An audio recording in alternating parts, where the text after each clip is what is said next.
बिगाड़ा काम बिगाड़ा। तीन बहुओं के रवैये से सासू माँ बहुत परेशान थी। दरअसल बात ये थी कि तीनों बहुओं में किसी बात को लेकर अनबन हो गई थी। तब से ही तीनों एक दूसरे से मुंह फुलाए रहती थी। ना कोई सीधे मुंह किसी से बात करती, ना किसी का कहना मानती। पड़ोसी भी इस बात को जानते थे और जाने कैसे कैसे बातें भी करते। इसीलिए सासू माँ ने तीनों बहुओं को तुरंत अपने कमरे में बुलाया। मैं कई दिनों से देख रही हूँ तुम तीनों अलग अलग सारे काम कर रही हो। ये सब नहीं चलेगा, तीनों को मिलकर ही काम करना पड़ेगा। सास की बात सुनकर एकदम से बड़ी बहू बोल उठती है। नहीं मम्मी जी, मैं इन दोनों के साथ कुछ नहीं कर सकती। मैं इस घर की बड़ी बहू हूँ, फिर भी ये मेरा कहना बिल्कुल भी नहीं मानती। अरे जेठानी जी, जानबूझकर मुझे डबल काम करवाती है आप। और छोटी मुझसे टेढ़े मुंह ही बात करती है। इन दोनों के बीच हमेशा सैंडविच बन जाती है मेरी, और मैं हमेशा आलू की तरह बीच में मसली जाती हूँ। मम्मी जी, इन दोनों को लगता है कि मैं छोटी हूँ तो इनके पैरों तले दब जाऊंगी, लेकिन नहीं, मेरा भी उतना ही अधिकार है जितना इन दोनों का है।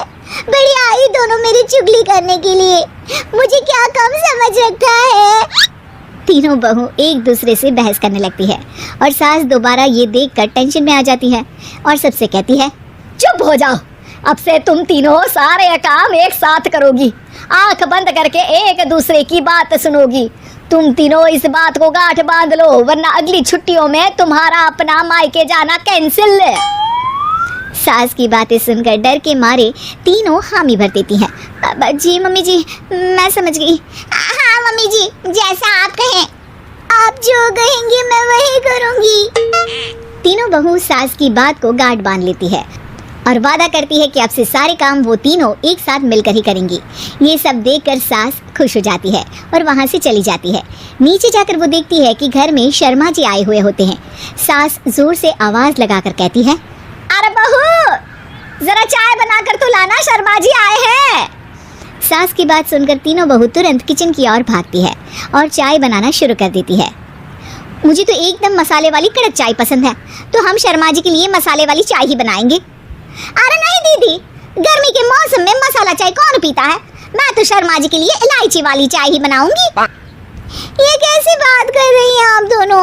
मेरी मम्मी ने सिखाया है कि मेहमान को ज्यादा दूध और शक्कर वाली चाय देनी चाहिए, वरना वो घर वालों को कंजूस समझते हैं। तो मैं तो शर्मा जी को ऐसी ही चाय दूंगी। तीनों बहुएं अपने अपने तरीके से चाय में शक्कर, मसाला, पत्ती सब डाल देती है। उबलने के बाद तीनों मिलकर चाय बाहर लेकर जाती है और शर्मा जी और सासू माँ को देती हैं। चाय पीने के बाद शर्मा जी सासू माँ को देखकर शर्मा जाते हैं और शर्मिंदा महसूस करते हैं कि आखिर उन्होंने चाय पीने के लिए हामी क्यों भरी। सासू माँ भी चाय पीना शुरू करती है और कहती हैं, अरे बहू, ये कैसी चाय बनाई है? चाय है या मीठे दूध की बासुंदी? हाँ, चाय अच्छी नहीं लगी क्या? कोई बात नहीं, हम पराठा बनाकर लाते हैं। चलो चलो अंदर। हाँ चलो। हाँ आती हूँ मैं भी। नहीं, मेरा पेट चाय ने ही चौपट कर दिया, वही काफी है। पराठे से पोपट नहीं करवाना, मैं तो चलता हूँ। शर्मा जी चुपचाप पतली गली से निकल जाते हैं। अगले दिन सास बहुओं से कहती है, अरे बहू, जाओ जाके ऊपर के गेस्ट हाउस की सफाई कर दो। कल हमारे यहाँ मेरे दूर के रिश्तेदार आने वाले हैं, तो पूरे कमरे को चमका देना, समझी? तीनों बहू सास की बात को मानकर ऊपर सफाई करने चली जाती हैं और तीनों कमरे की सफाई चालू कर देती है। बड़ी बहू मकड़ी के जाले साफ करती है, तो बीच वाली झाड़ू लगाना और छोटी वाली सर्फ डालकर जमीन धोना शुरू कर देती है। अरे दीदी, जेठानी जी, अभी मैंने पूरी फर्श धोई और आप फिर से धूल नीचे गिरा रही हैं। और मछली जेठानी जी, आप भी ना झाड़ू की धूल यहाँ छटक रही हैं। अरे तीनों को साफ करना है, एक साथ सफाई करते हैं ना। अरे वही तो, हम साथ साथ हैं, घर साफ साफ है। तीनों बहू ऐसे ही काम में उलझ जाती है और 2 घंटे तक एक ही कमरे की सफाई करती रहती है। बहुत देर से अपनी बहुओं को ना देखने के कारण सास ऊपर कमरे में उन्हें देखने जाती है, लेकिन कमरे में घुसती ही वो गीली फर्श पर फिसलने के कारण नीचे गिर जाती है। ओरी मोरी मैया, हड्डी मरोड़ के रख दी।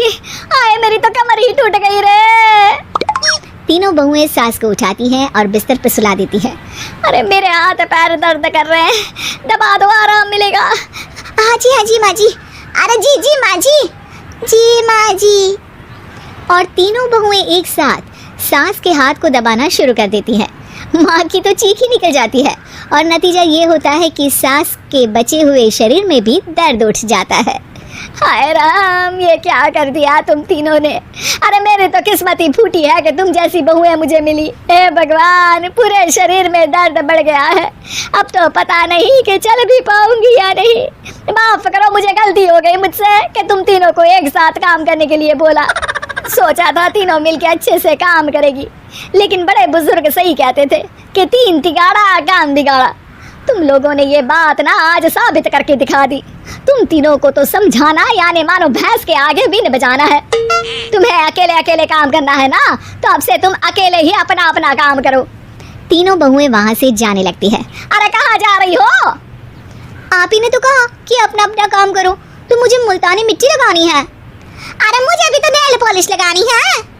मुझे ना मेहंदी लगानी है। सास अपना सर पीट लेती है और कहती है, अरे मुझे भी लगाना है कुछ। क्या माँ जी, क्या माँ जी, क्या माँ जी? तुम्हारे घर वालों को फोन तुम्हारी हरकतें बताने के लिए।